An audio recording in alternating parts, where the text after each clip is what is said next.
go again. Authentic, original, and better than our right.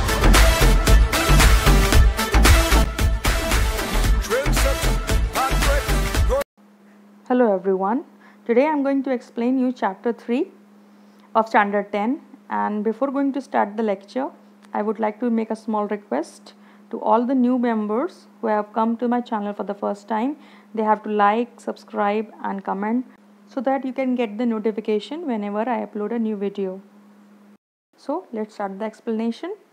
Chapter 3 is all about the cultural heritage of India. In this lesson we will talk about the sculptures and architecture. India is world famous for its rich cultural heritage. India बहुत ही famous है अपने rich cultural heritage के बारे में. And the art of sculpture and architecture has brought a unique identity. और इसीलिए India को एक यूनिक पहचान मिली है because of sculptures and architecture. Town planning of Indus culture of Asian India, वो बहुत ही ज़्यादा महान और बहुत ही अच्छी तरीके से टाउन प्लानिंग की गई थी. कंटेम्प्रेरी टाउन प्लानिंग जो वर्ल्ड में होती है, and that is very remarkable, that is outstanding. Sculptures की मीनिंग दी गई है. स्कल्पचर मीन्स अपनी फीलिंग को पत्थरों में, वुड में, मेटल में शो करना हैमर और चिसल के हेल्प से. Hammer and chisel, you know that is a common tool. Sculpture the art of shaping figure, जिसमें हम फिगर्स बनाते हैं, डिज़ाइन बनाते हैं, facial expression in the round, और या फिर प्रोफेशनली परफॉर्म करते हैं बट द स्कल्पचर, या प्रोफेशनली कोई पॉस्चर बना दिया, dance posture, with the help of chisel and hammer, जो वही टूल्स यूज़ करते हैं, and that is called sculpture, यानी मूर्ति बनाना. Architecture, simple meaning of architecture है एक कला, कंस्ट्रक्शन की. वास्तु वर्ड आया था आर्किटेक्चर में संस्कृत लैंग्वेज से और बहुत फेमस हुआ. इसके रेफरेंस में जो एक आर्ट बताई गई है, इसमें हमने बिल्डिंग्स बनाई पुराने ज़माने में, houses, towns, well, forts, minarets, temples, mosque and tombs. इसको हम आर्किटेक्चर कहते हैं. और जो स्किल है आर्किटेक्चर की, वो आप देख सकते हो कि जिसको भी टैलेंटेड होंगे, जिनको आर्किटेक्चर का पता होगा, वो बहुत ही ब्यूटीफुल आर्किटेक्चर करते हैं. Let's move to the next paragraph. Ancient Indian town planning. India has acquired expertise in the field of town planning. India खुद ही expert बन चुका है town planning में, because India was the first country जिसने ये word पहली बार चुना था और इसके ऊपर अमल भी किया था, यानी पहली town planning करने वाले Indians थे. Many such town has been found during the archaeological excavation. Excavation में बताना चाहूँगी. Excavation means digging the land, land को खोदना. The town was divided into 3 sections: fort of rulers, house of administrative officers, upper part of the town, and residents of the common people situated on the lower part of the town. Actually जब town planning होती थी तो उसके similar Heights भी होती थी. जैसे कि जो किंग हैं वो एकदम टॉप मोस्ट प्लेस पर, हाइट पर रहेंगे, उससे थोड़ी सी हाइट के नीचे रहेंगे उनके काउंसिल ऑफ मिनिस्टर्स, और उसके नीचे जो हाइट आएगी वहाँ पे रहेंगे नॉर्मल लोग. Fort for the rulers were constructed on the upper part of the town. तो यानी जो ज़्यादा हाइट पर होगा वहाँ पे फोर्ट्स बनेंगे, उससे छोटी जो हाइट होगी अपर पार्ट, वहाँ पर प्रोटेक्टिव लोग यानी सोल्जर्स रहेंगे. 2 to 5 वहाँ पे रूम्स बनते हैं. एंड हाउसेस जो लोअर पार्ट में आते हैं वो कंस्ट्रक्ट करते हैं with the hand made bricks, हाथ से बनाई हुई ईंटों से घर बनता था उनका. People of Indus valley civilisation has developed many more beautiful and systematic town planning. और जो लोग इंडस वैली सिविलाइजेशन में थे उन्होंने बहुत ही ज़्यादा ब्यूटीफुल और एक सिस्टमैटिक तरीके से टाउन प्लानिंग की थी. एंड वो पूरा वर्ल्ड अमेज था क्योंकि इस तरह की टाउन प्लानिंग अभी तक किसी ने भी नहीं की.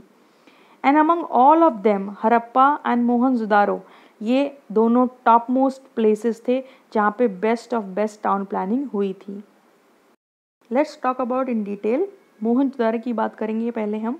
इन 1922 आर्कियोलॉजिस्ट नेम्ड रखल दास बैनर्जी एंड दयाराम सहानी, उन्हें कुछ बचा हुआ पार्ट मिला था ह्यूज टाउन प्लानिंग का जब उन्होंने एक्सकेवेट किया था.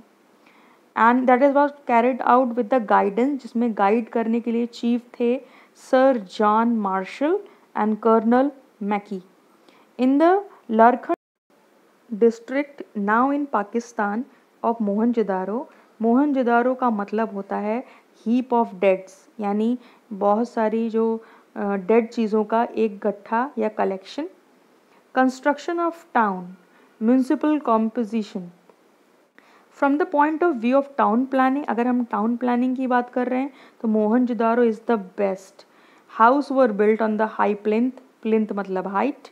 हाउसेस बहुत हाइट पे बनाते थे ताकि फ्लड भी आ जाए या जो कचरा हम डंप करते हैं उससे वो लोग दूर रहें।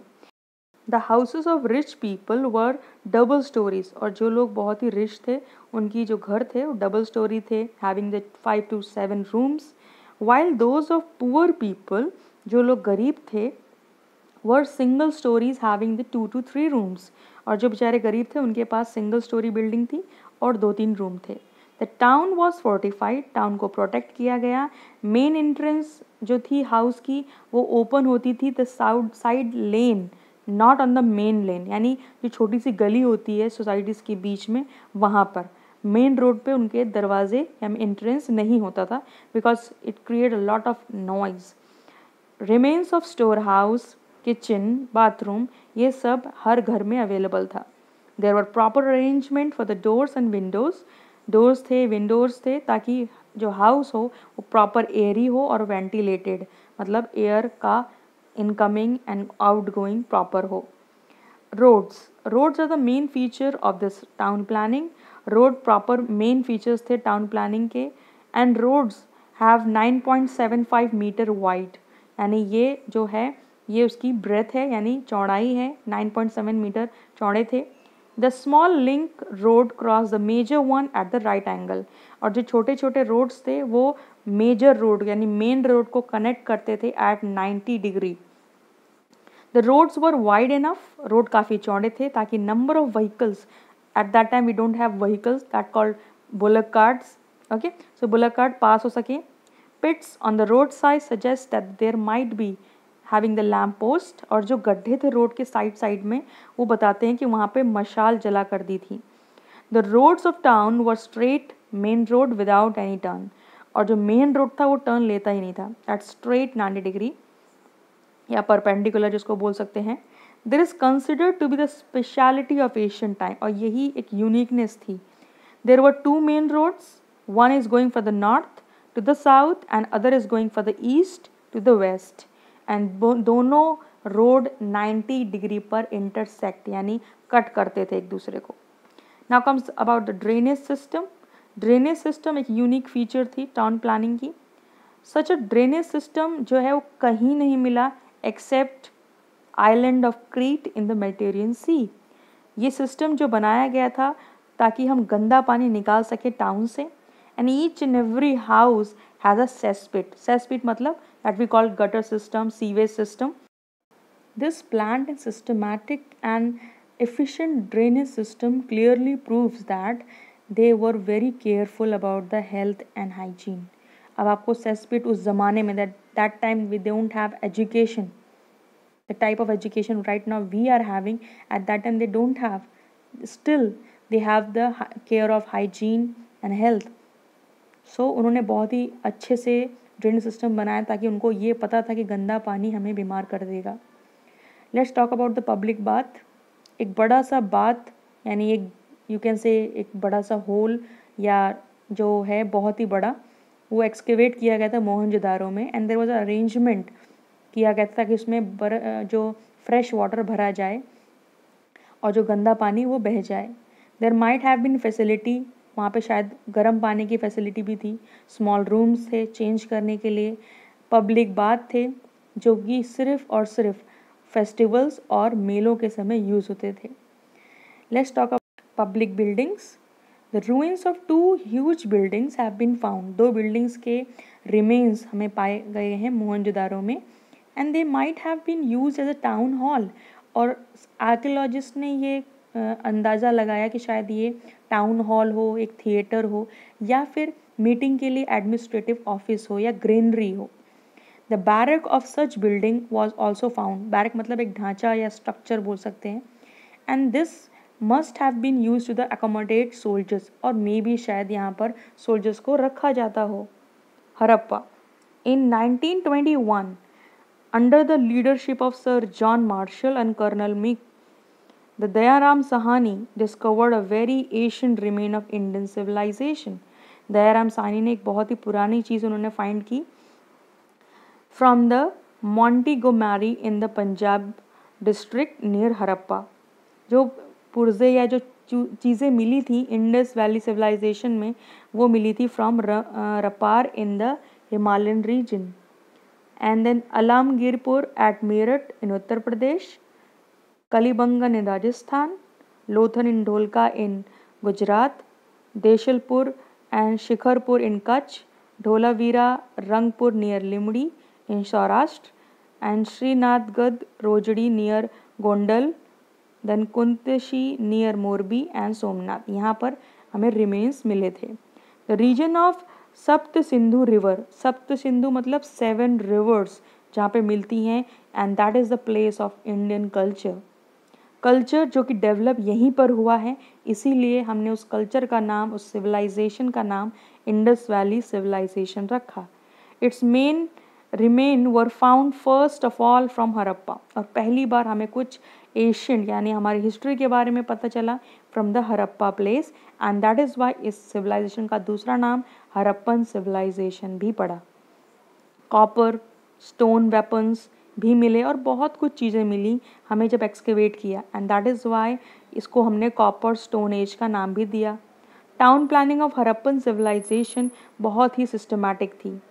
इसकी granary, forts were remarkable. Granary का मतलब होता है how we you can say बरी द दैट डेड बॉडीज़, और जहाँ पे हम ग्रेन स्टोर करते हैं.